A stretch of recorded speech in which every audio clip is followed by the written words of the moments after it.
Good morning, dear students. In this video, we will study formation of OH negative.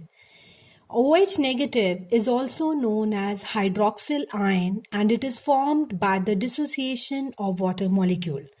Water molecule dissociate to give two ions, one positive known as hydrogen ion and second negatively charged ion known as hydroxyl ion. Now let's draw the Lewis dot structure of water and hydroxyl ion. Water, as you know, oxygen has 6 electrons in the last shell. So we may draw like this, 2 above, 2 below and 1 electron here. These 1 electron oxygen is sharing with hydrogen forming a single covalent bond. When it dissociates, this bond it will break and H positive is released. But the electron of hydrogen is taken by oxygen so that oxygen becomes stable. We may see in this diagram. Oxygen, 6 electrons around oxygen.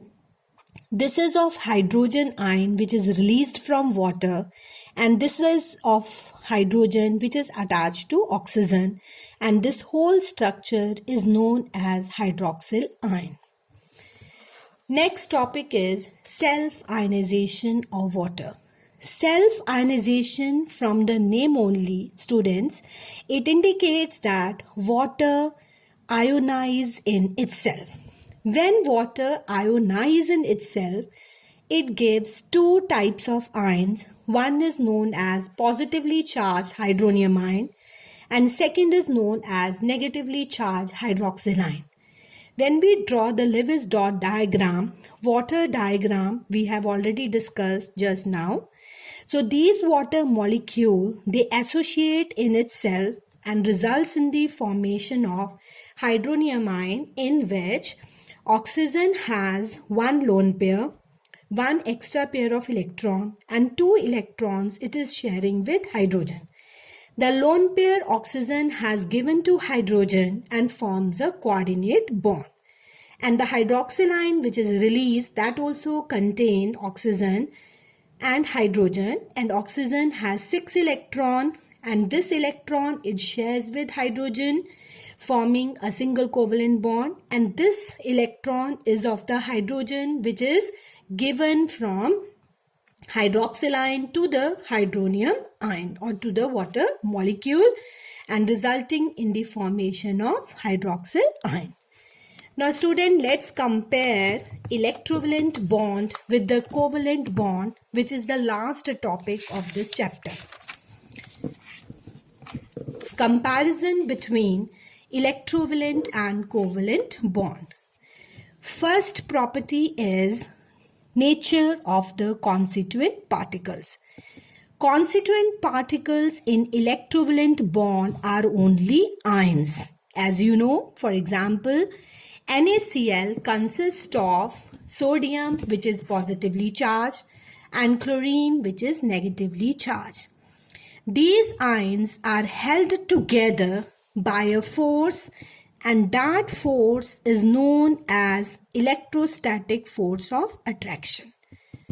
On the other hand, in a covalent bond or in a covalent compound, their constituent particles are only molecules. And these molecules are held by weak force of attraction. Second point, boiling point and melting point.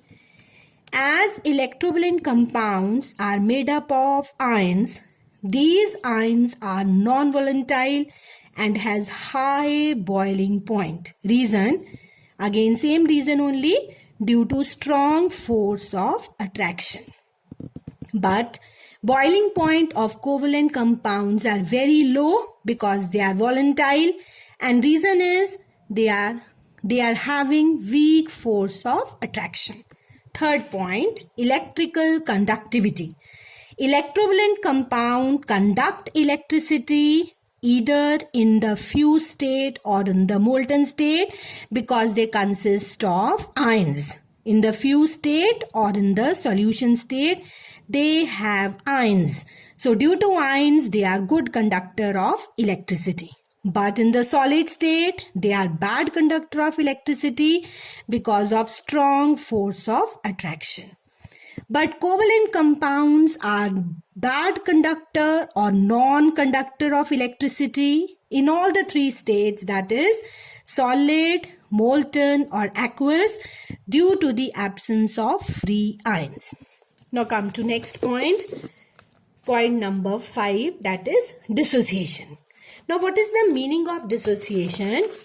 Electrovalent compound, let's take the example of NaCl. NaCl, on dissociation, it gives us two ions, that is sodium ion and chloride ion. This process is known as dissociation because when we pass electric current through NaCl, ions were already present in sodium chloride, but they separate when we pass current, forming positively charged sodium and negatively charged chlorine.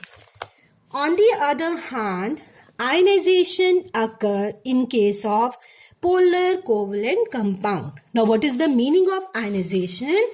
Ionization here means, for example, HCl. In HCl, hydrogen is bonded to chlorine by sharing one pair of electrons. But there is no ions present with hydrogen and chlorine.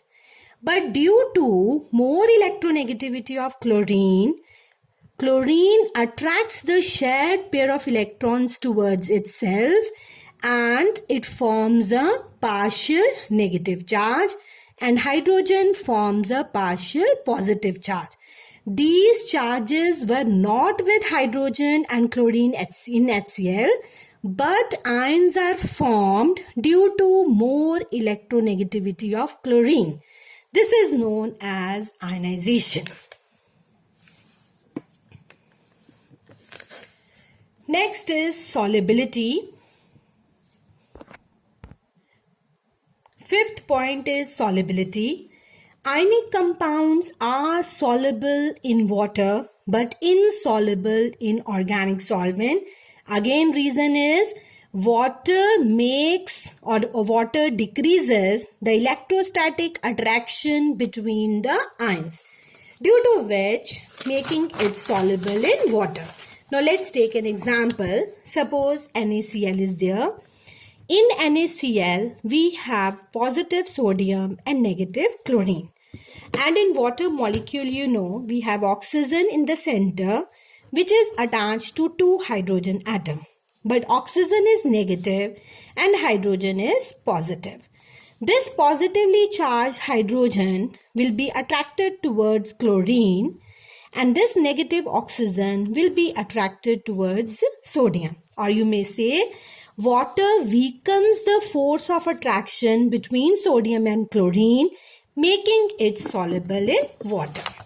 On the other hand, covalent compounds are insoluble in water due to non-polar nature. Now, sixth point, that is the last point, rate of reaction. Ionic compound shows very fast rate of reaction, and simple reason is due to the presence of ions. As ions are there will be strong electrostatic force of attraction and the reaction will be very fast. Easily the positively charged atom will combine with negatively charged ion. On the other hand, covalent compound, the rate of reaction is slow because in covalent molecule, old bonds are broken and new bonds are formed. The reaction is very slow. There is no ion formation. First we will break the bond and then the new bond will be formed. Thank you.